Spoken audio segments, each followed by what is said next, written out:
नमस्कार, मैं हूं राजेंद्र तिवारी और आप देख रहे हैं अनब्रेकिंग। हमारे साथ है फैसल अनुराग जी। फैसल जी, आपका स्वागत है। आज जो तेहरान टाइम्स ने खबर दी है कि चौथे दिन ईरान ने बहुत बड़ा हमला बोला है इजराइल पर, और कल इजराइल ने जबरदस्त तरीके से ईरान के खासतौर पे तेहरान, वेस्ट और ईस्ट में बहुत सारी बड़ी हृदय विदारक फोटो थी वहां की भी, और वहां से भी, इजराइल से भी बहुत इस तरह की फोटो आ रही है जिनको देख करके चिंता बढ़ जाती है कि चीजें हो क्या रही हैं।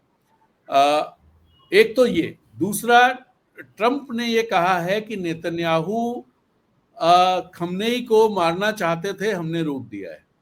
एक एक बयान ट्रंप का ये भी है। इसके अलावा नेतन्याहू ने अमेरिका उसमें शामिल हो जाए इसके पूरे प्रयास वो कर रहे हैं। और अमेरिका में प्रॉब्लम यह है कि उनका जो मागा बेस है, मागा बेस में ही बहुत सारे लोग, बैनन जैसे लोग जो उनके बहुत करीबी लोग रहे हैं, जिन्होंने उनको यहाँ तक भूमिका निभाई है, हाँ, ये सारे लोग उसका विरोध कर रहे हैं।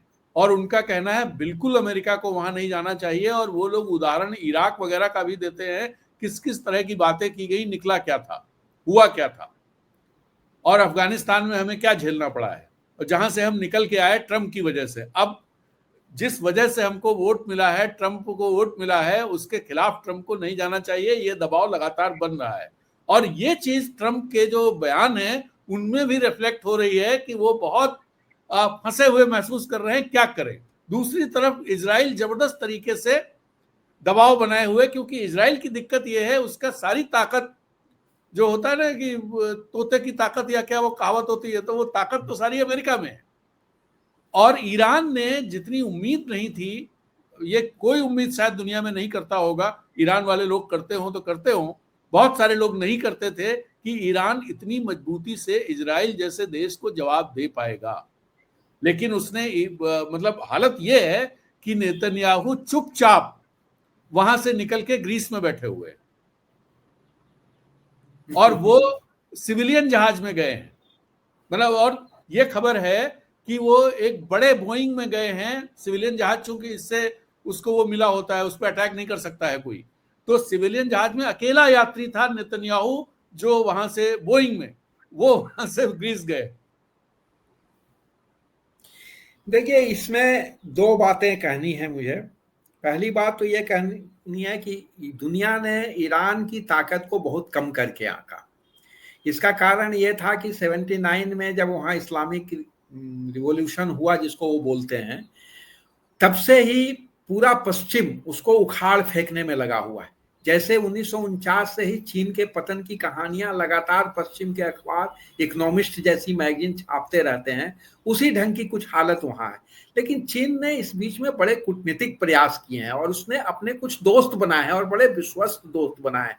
उसने रूस को दोस्त बनाया है, उसने चीन को दोस्त बनाया है, और इस ढंग से उसने अपनी ताकत को मजबूत किया है। और उसने अपने भीतर, उसके पास जो साइंटिस्ट हैं, उसके पास जो इंजीनियर हैं, उनके सहारे उसने हथियार भी बनाए हैं, और उसने बड़ी उन्नत किस्म के सुपरसोनिक मिसाइल्स बनाए हैं और बहुत सारी चीजें बनाई हैं। हाइपरसोनिक का इस्तेमाल किया है उन्होंने भी, हाइपरसोनिक का इस्तेमाल किया। और उसने अपने देश में कुछ जो राजनीतिक थोड़े बहुत असंतोष थे, उसको या तो दमन भी किया है या उसको फिर से अपने अनुकूल बनाया। अभी जो खबरें आ रही हैं उसमें पहली बात यह है कि पूरी ईरानी जनता एकजुट है अपनी सत्ता के साथ, पहली बात।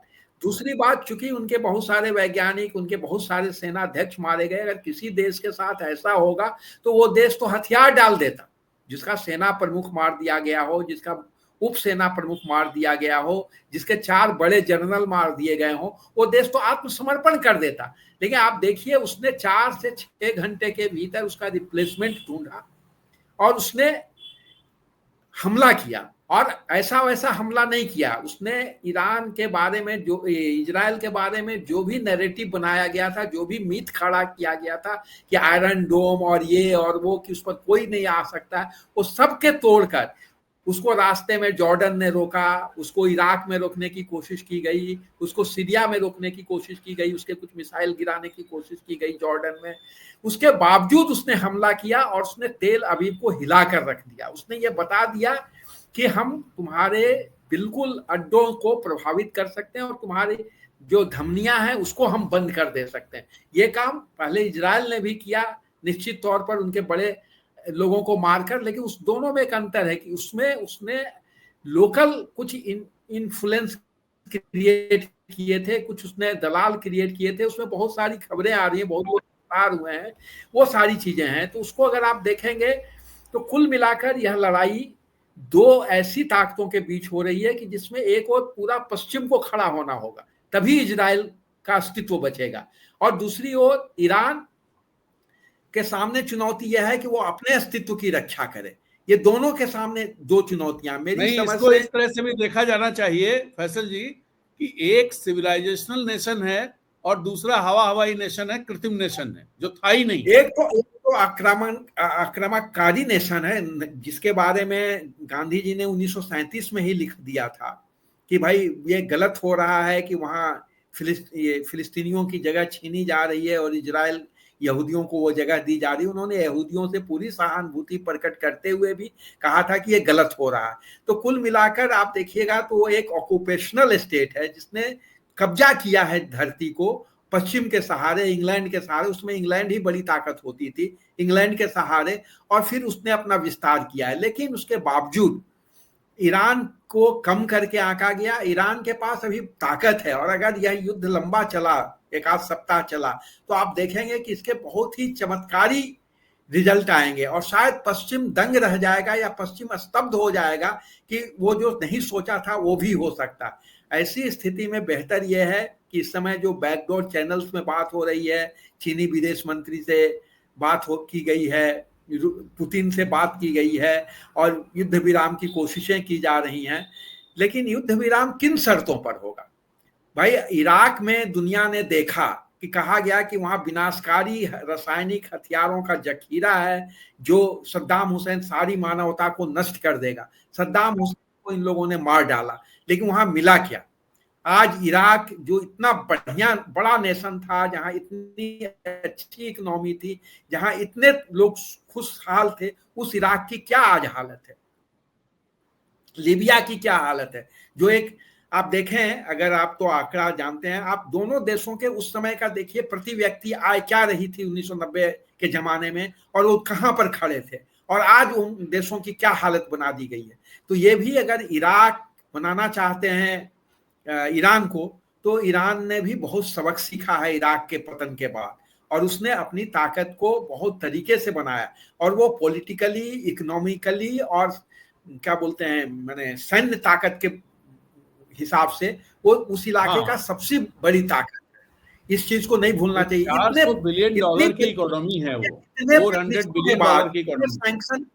इतने सैंक्शन के बाद अगर वो जीवित है और ठीक से जीवित है, तो ये कोई चमत्कार ही रहा होगा ना। कुछ तो उसकी अपनी आंतरिक ताकत है। इस आंतरिक ताकत को कैसे नजरअंदाज आप कर सकते हैं? मेरी समझ से ईरान को बहुत कमतर आंका गया। ईरान में निश्चित तौर पर कई समस्याएं हैं जो उनका अपना आंतरिक मामला है, वो आंतरिक रूप से हल करेंगे, लेकिन जब कोई विदेशी ताकत उस पर हमला करेगी तो वो सारे मतभेद भुलाकर ईरानी जनता एकजुट होकर मुकाबला करेगी, क्योंकि ईरान अपने को बचाना भी जानता है। ईरान के पास इसकी ऐतिहासिक समझ है और ऐतिहासिक निरंतरता में उसने अपने को मंगोलों से बचाया है और बहुत सारी ताकतों से बचाया है, और उसने अपने पर्शियन स्टेट को, फारस के स्टेट को, माने उसकी सभ्यता को जीवित रखा है और उसकी निरंतरता को बनाए रखा है, और वो आज भी उसकी बड़ी ताकत है। इस तथ्य को नहीं भूलना चाहिए दुनिया को। अगर दुनिया यह चाहती है कि ईरान को नेस्तनाबूद करके उसको इराक बना देगी, तो मेरा आज भी कहना है, और बहुत ही तार्किक ढंग से कहना है, कोई हवाई बात नहीं है, कि यह संभव नहीं होगा। फिर उसके परिणाम बहुत ही भयानक होंगे जो दुनिया को झेलना पड़ेगा। इसलिए बेहतर यह है कि युद्धोन्मादी, युद्ध अपराधी नेतान्याहू, जिसके बारे में सीजी मैंने जो विश्व के कोर्ट है उसने उसको युद्ध अपराधी घोषित किया था दक्षिण अफ्रीका के केस के मामले में, उस पर बंदिश लगाया जाए, और वो अपने को एक भ्रष्टाचार से बचने के लिए, जिस पर केस चल रहा है इजराइल के भीतर, जिसके खिलाफ वहां की पूरी जनता, उसको बचाने की कोशिश पश्चिम और अगर यहूदी लॉबी अमेरिका की कर रही है और ट्रंप उसमें फंसते हैं, तो ये उनके जीवन की सबसे बड़ी भूल साबित होगी। ट्रंप दुनिया में इसलिए जाने गए कि उनके पिछले 4 साल के कार्यकाल में उन्होंने कोई युद्ध को बढ़ावा नहीं दिया, रोकने की कोशिश की जो उनके पूर्ववर्ती थे उनकी तुलना में। और इस बार भी उन्होंने भारत और पाकिस्तान के संदर्भ में जो उनका दावा है, या यूक्रेन के बारे में जो दावा है, या गाजा के बारे में जो दावा है, उसमें उन्होंने अच्छी पहल की थी। उस पहल को वो नष्ट करेंगे ऐसा हमको लगता नहीं है, क्योंकि मागा क्राउड जो है, जिसका नेता बैनन और कार्लसन है, वो उनको करने नहीं देगा। नहीं, उन्होंने तो एक नारा जो जो पोस्ट में दिखा रहा था उसमें एक नारा भी उन्होंने दिया है मागा की तरह, make middle east great again. Mega ये नारा दिया है उन्होंने। किसने?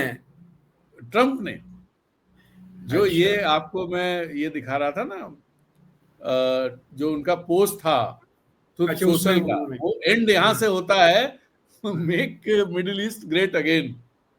वो ये चाहते ठीक है।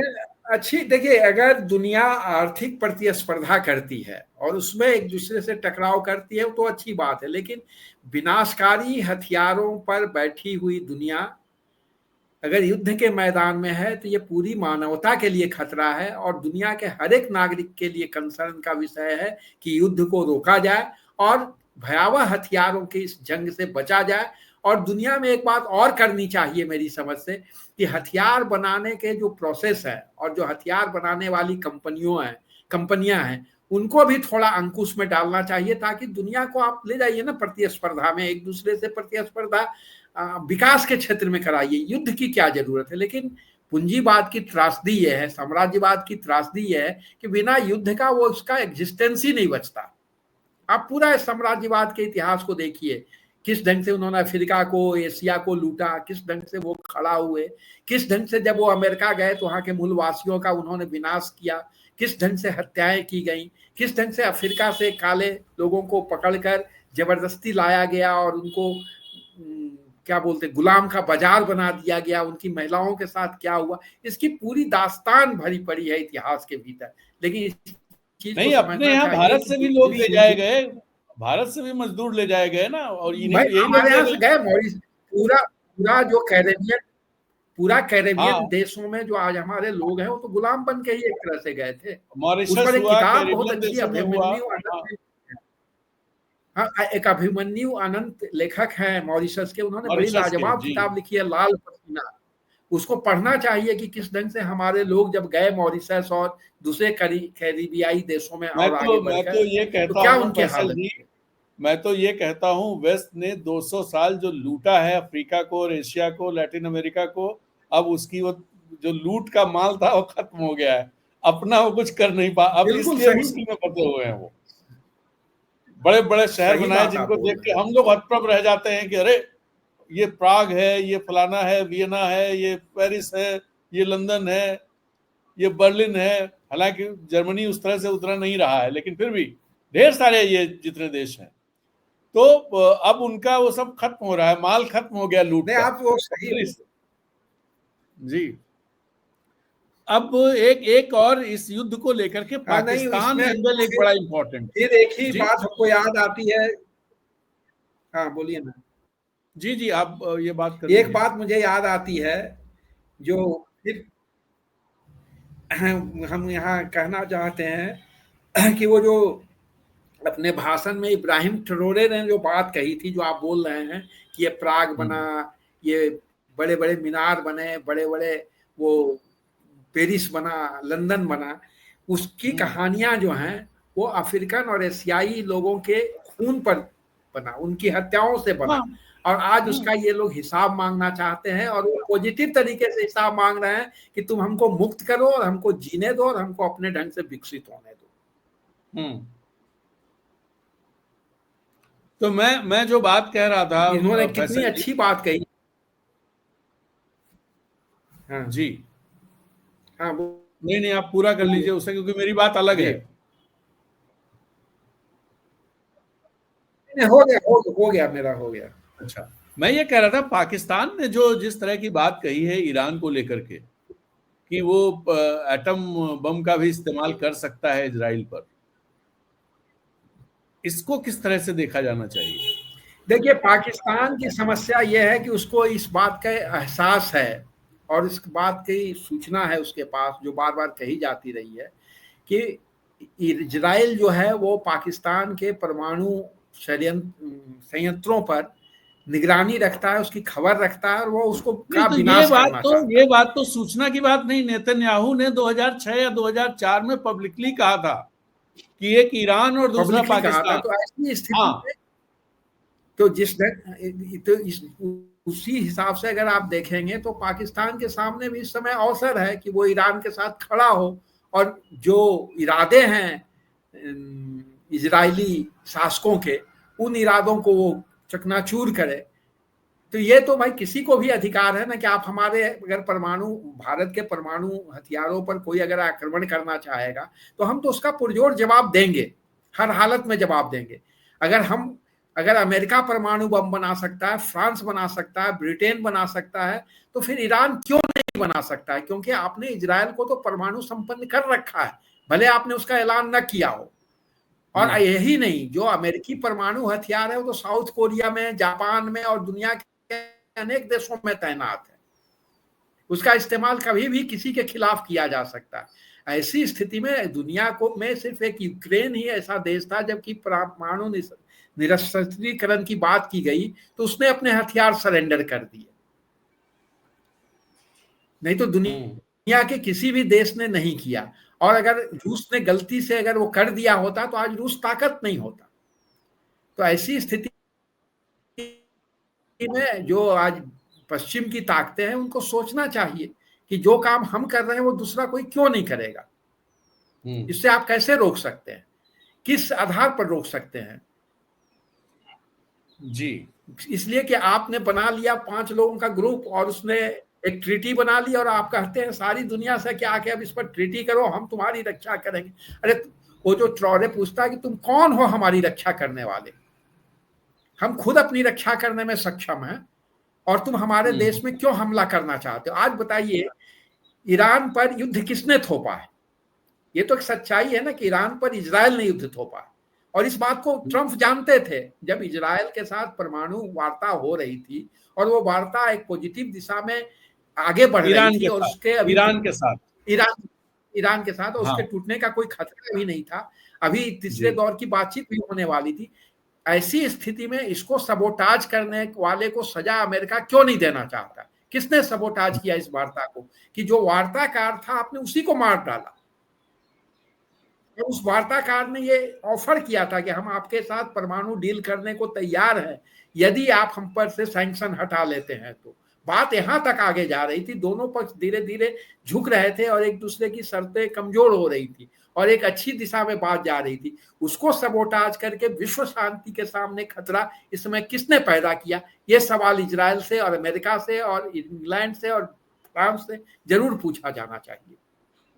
जी, तो चलिए 1 घंटा हो गया है, आज की बात समाप्त। रूस यूक्रेन पर आक्रमणकारी है तो ईरान पर आक्रमणकारी इजराइल क्यों नहीं है? इसका जवाब पश्चिम को दे देना चाहिए। जी, अच्छा, एक सवाल और मेरे दिमाग में आता है कि ये युद्ध अगर लंबा खिंचा तो इजराइल का क्या होगा? जैसे अभी आप तो कह रहे थे कहना लंबा अभी इस दुनिया में तो अभी ऐसा नहीं लग रहा है जो आज की वस्तु स्थिति है कि किसी देश का खात्मा हो जाएगा। लेकिन तय बात है कि वो ताकत नहीं रहेगी इजराइल की जिस ताकत पर वो बहुत अहंकार करता है। वो अहंकार तो 3 दिनों में उसका टूटा है, तोड़ा गया, तोड़ दिया है ईरान ने कि भाई तुम हो नहीं, तुम भी के कागजी शेर हो, तुम पर भी हमला किया जा सकता है। जैसे कि वियतनाम से भागने का जो दृश्य दिखाई देता है जिस पर अमेरिकी सेना भागते हैं, उसके बाद वो अमेरिका नहीं रह गया और उसके बाद उसको और ध्वस्त होना पड़ा जब 15 अगस्त को के दिन आज से 3-4 साल पहले, 4 साल हो गए ना, 4 साल 22 में जब अफगानिस्तान से, काबुल से के सैनिक भागे थे प्लेन में बैठकर, 21 में बैठ के भागे थे। वो अमेरिका नहीं रह गया, उससे अमेरिका की ताकत छीण हुई। उसी ढंग से आज वो ताकत तो परसों जो परेड हो रही थी उस परेड में फौज की ताकत दिखती है, वो ताकत दिख रही थी, क्या ताकत है अमेरिका की। इसलिए बेहतर यह है कि दुनिया में शांति बनाए रखा जाए, इस दिशा में पहल होनी चाहिए। और इस पहल को करने के लिए दुनिया के बहुत सारे अभी बड़ा कद का कोई नेता दुनिया में नहीं है, तो छोटे छोटे कद के नेताओं को खुद बड़ा बनना चाहिए और आगे आना चाहिए और अपनी नैतिकता को देखना चाहिए कि अगर कोई आक्रमणकारी देश है तो वो दूसरे पर कैसे आक्रमण करने से रोक सकता है। ये पश्चिम के सामने सबसे बड़ी समस्या है। और उसके विदेश मंत्री ने तो कहा भी ईरान के ना भाई कि आप लोगों ने गजा में लोगों को मरते देखा, नरसंहार होते देखा, आपने कुछ नहीं किया, आपने हमको अब समझाने का समय नहीं रह गया है।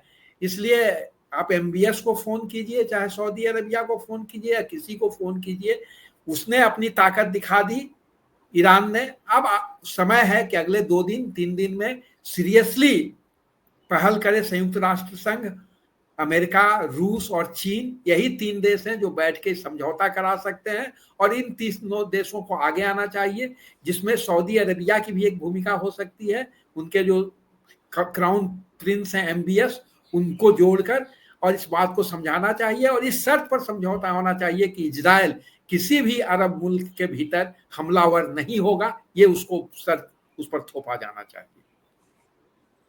चलिए देखते हैं क्या होता है। पर भी हमला किया, वो रोज लेबनान पर हमला करता है, वो यमन पर हमला करता है, वो गजा पर हमला करता है, वेस्ट बैंक पर हमला करता है। उसके इर्द गिर्द कौन ऐसा देश है जहां वो हमला नहीं कर रहा?